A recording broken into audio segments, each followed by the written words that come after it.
On the morning of the explosion, I was on standby duty for the Environment Agency, ready to deal with environmental incidents. I was also on baby duty. I had a 2-month-old daughter at the time, so at 6 o'clock in the morning I was sitting in my front room feeding her milk, and that's when the explosion happened and the shockwave. I didn't hear the explosion, I just felt the shockwave rattle through my house. All the doors and windows rattled really hard in their frames.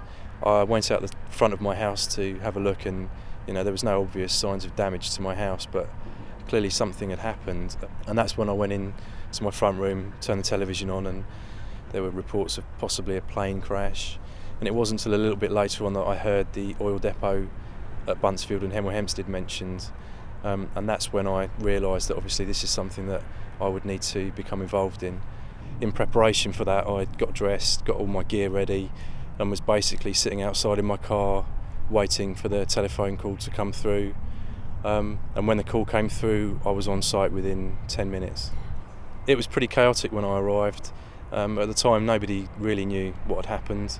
There were various representatives for the oil companies, and the first kind of queries that came through to us were regarding the smoke plume and the potential risk to the local people. They moved us to Watford Police Station, and really once we got to Watford Police Station, the focus shifted towards identifying a location where they could get enough water to actually start tackling the fire. Huge volumes of firewater were obviously used to put the fire out, and that water had to go somewhere.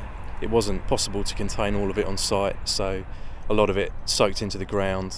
About 7 days after the incident itself, we had reports of groundwater coming up through the surface of the ground, washing down roads and then entering surface water drains.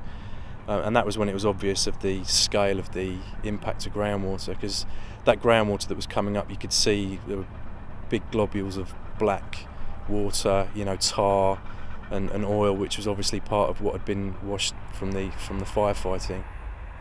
We've been monitoring groundwater here ever since the incident itself. Straight afterwards, we were taking groundwater samples daily, and slowly that's progressed back to samples every 3 months. And we're still now getting contaminated groundwater in the samples that we take.